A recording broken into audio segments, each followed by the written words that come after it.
see ekraanilindistus video on tehtud, et näidata, kuidas lahendada ülesannet Wireshocki emaili ja headeri analüüs. Selle ülesande raames õpitakse kasutama programmi Wireshock.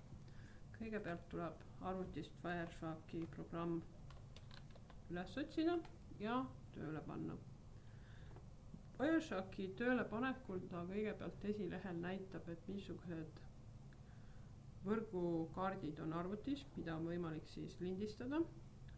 Selles arvutis siis on 5 võrgukaarti, mille kaudu siis on võimalik, et mingil hetkel liiklus toimub.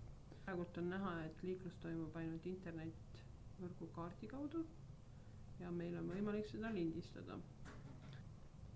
Võrgu lindistamiseks on vaja siis vajutada sinisele haiuimele. On näha, et toimub võrgu lindistamine. Et on näha, et missuguseid pakette salvestatakse. Selleks, et lindistamine lõpetada, on vaja vajutada punasele ruudule. Järgmine samm on see, et tuleks fail ära salvestada. Selleks nagu ikka fail, save ja siis kuhu tahetakse siis salvestada, et mina panen siis desktopi peale.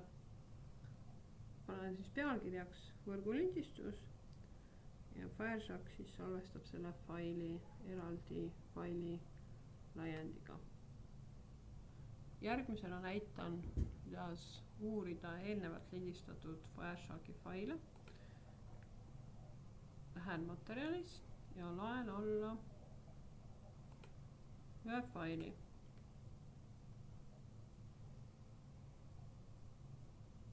Salvestan selle arvutisse.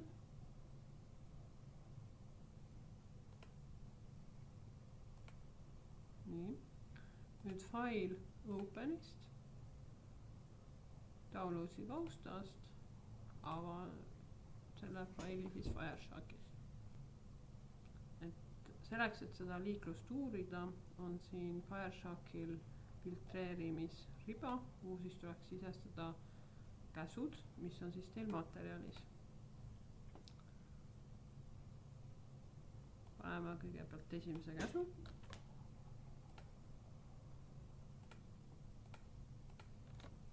Kui taust on, filtreerimisrea taust on roosa, siis tähendab, et selle filtreerimiskäsuga on midagi valesti, et see on valesti sisestatud.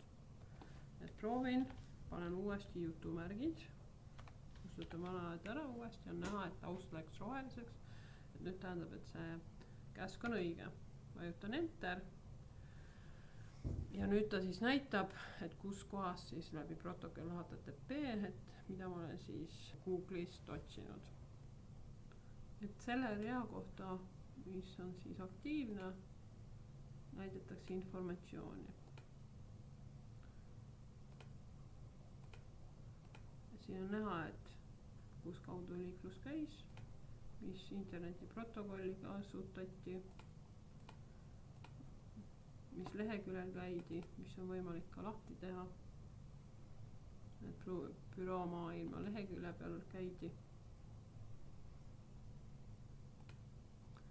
Rohkem informatsiooni on võimalik saada siis, kui vajutada Follow TCP Stream.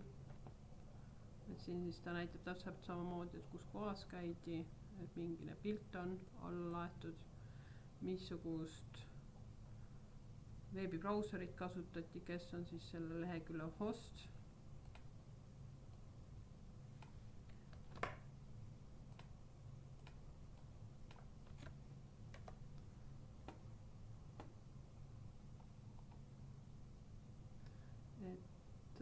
Käsk HTTP request method get siis näitab seda, et missuguseid asju on arvutisse siis alla laetud. Nüüd proovin ühte järgmist käsku. Et HTTP request method võrdusmärk post on näha, et tegemist on SquareMailiga. Kõige paremini aru saada ja emaili headerit uurida on, et ma võtan teen hiire parema klõpsu võtan follow TCP stream. Ja siis on täiesti näha, et SquareMail Compose on siin olemas, missugust veebibrauserit kasutati. Siin on isegi olemas hosti IP aadress. Siin siis olemas kõik informatsioon, mida siis on võimalik erinevat informatsiooni välja lugeda. Et SquareMaili e-posti teenuse puhul on võimalik informatsioon välja lugeda. Gmaili, Hotmaili puhul on raske seda informatsiooni kätte saada.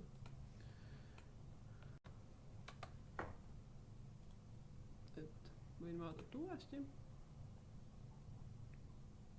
Siin on juba rohkem informatsiooni. Proovin samat asja teha ka teise failiga. Näiteks võtame võrguliiklus esimene, laen selle alla. Salvestan arvutisse. Võtan Fireshocki lahti, open, võrguliiklus 1, open ja kopeerin siia sama käsu, siis proovin siin ka teist käsku.